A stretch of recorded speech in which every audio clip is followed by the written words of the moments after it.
In the name of the Blessed Trinity, one God, Father, Son, and Holy Spirit. Amen.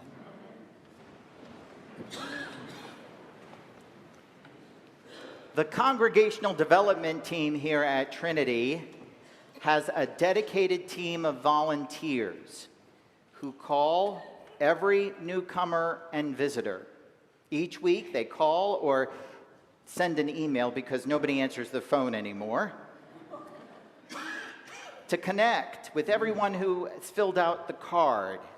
At least fill out the card, because we don't know if you're here if you don't fill out the card.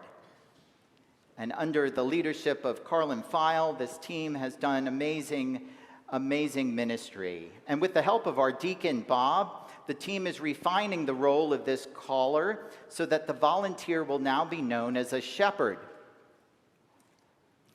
They will not only make a call, but they'll continue to follow up over time just to be sure that each person has what they need. If there are any questions along the way, they get to know new people and find their way. Now, none of us, I think it's safe to say, you can tell me afterwards if this is not the case, none of us actually knows a shepherd, a person who makes their living off of tending to a flock of sheep. Yet we tend to understand the definition of shepherd as I've just described. One who gently guides others. One who just gives them a little bit of boundary, if you will. Shepherds, in our definition, our current definition, don't force anybody to do anything. They're there to answer questions, share information, gently guide so that you can make decisions as you so want as you so want to do. Because telling people what they should do and where they should go and the choices they should make is not part of our current sociological world. That's kind of a no-no these days. You've undoubtedly heard the term helicopter parent, right? One popular article says, you might be a helicopter parent if, instead of letting your child solve their own problems, you're the one who picks up the phone immediately to find a solution on their behalf. You might be a helicopter parent if, instead of letting your child work through the frustration of their math homework, you're always swooping in and solving it, help them solve it immediately. You might be one of those parents if you sit in the stands at the game and yell at your children's coaches because they wouldn't let them play. If you won't let your child fail, if you do their laundry right up till the day they go to college, and I've got a couple of more examples, but then I'd be calling myself out. So, no, say the experts, you want to be more like a shepherd, gently guiding your child in their own pathway. Yet, since none of us actually know a shepherd, we don't know what being a shepherd is actually like. And today, in the scripture, we actually get a description of what a shepherd is actually like. And the scripture gives us a different definition of shepherd. There's actually this amazing documentary out called The Last Autumn. You have to search to find it, about two Icelandic shepherds and the grueling work that they do. There's a bit of guiding, but there's a whole bunch of direction. And today, the prophet Ezekiel gives us a description of what proper shepherding is like. And there's nothing in the description that's hands off.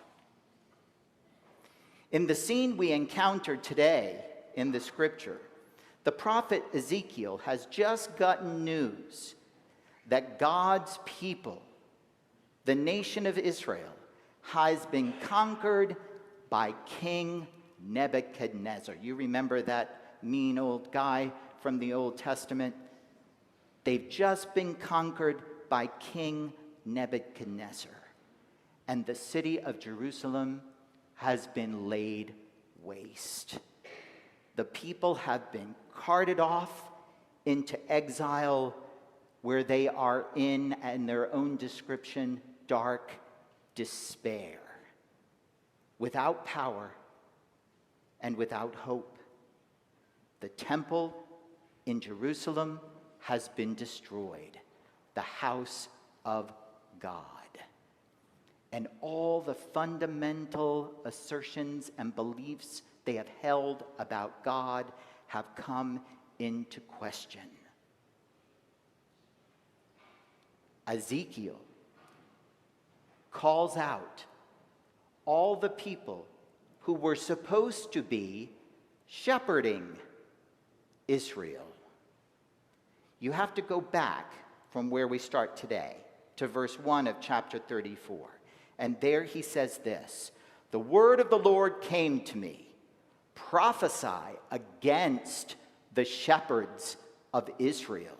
Say to them, you shepherds of Israel, you have been feeding yourselves when you should have been feeding the sheep." He goes on, "You have gotten fat instead of doing your job. You have not strengthened the weak.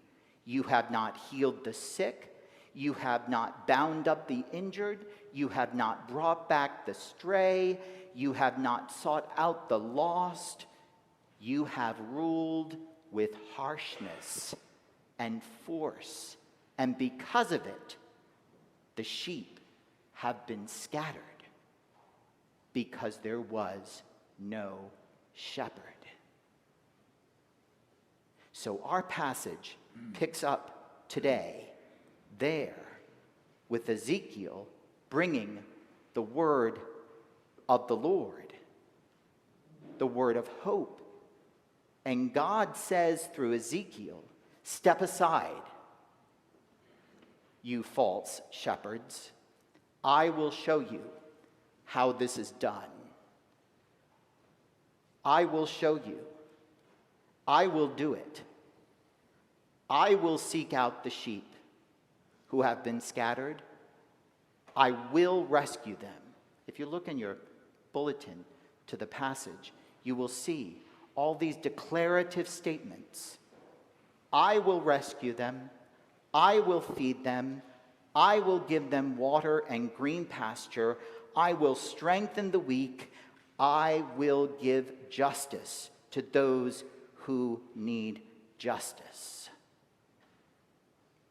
Action. When God says he will judge between sheep and sheep, it's a play on words, because those who were supposed to be the shepherds had done nothing. They're no more than one of the sheep. So God will judge among the sheep who actually is a failed shepherd and who is a true sheep who needs God's loving care. Why the long examination of the prophet Ezekiel? Because this is exactly what is in Jesus' mind when he says that when the Son of Man comes again in glory, all the nations of the earth will be gathered before him, and he will judge between sheep and goats. In other words, he's saying, I will be able to tell the difference between those who cared and those who neglected. This isn't, in this gospel passage, as it is often supposed, a warning of Christ coming to judge some random sin. That's covered in the scripture, but not here. Here, the judgment is between those who cared and those who neglected to care.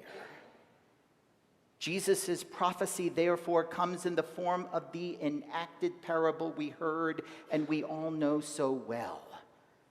When I was hungry, you gave me food. Thirsty, water. A stranger, welcome. Naked, clothes. Sick, care.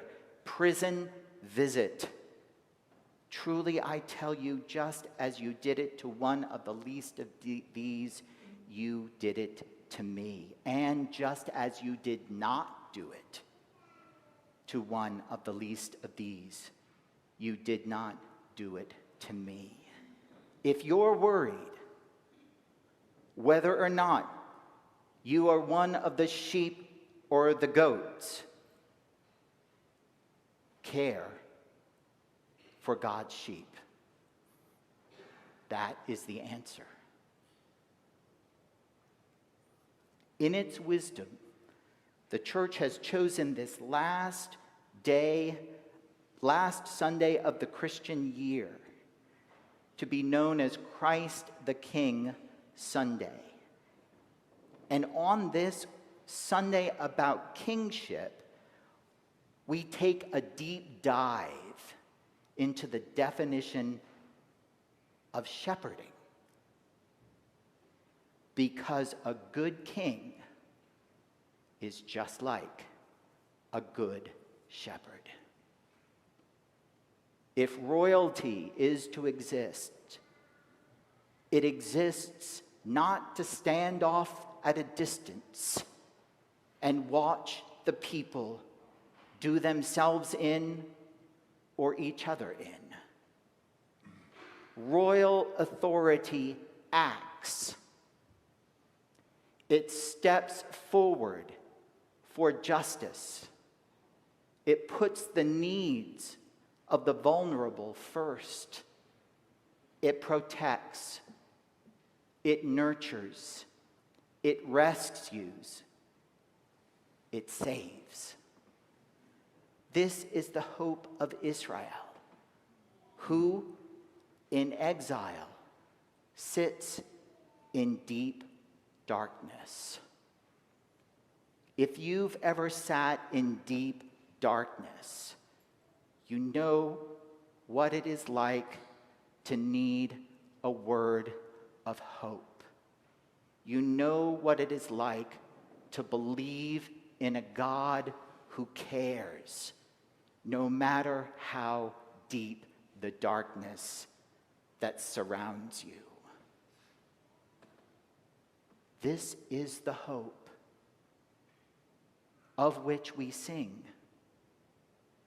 next Sunday. O come, Emmanuel, and ransom captive Israel, who sits in darkness. Come and set us free. Amen.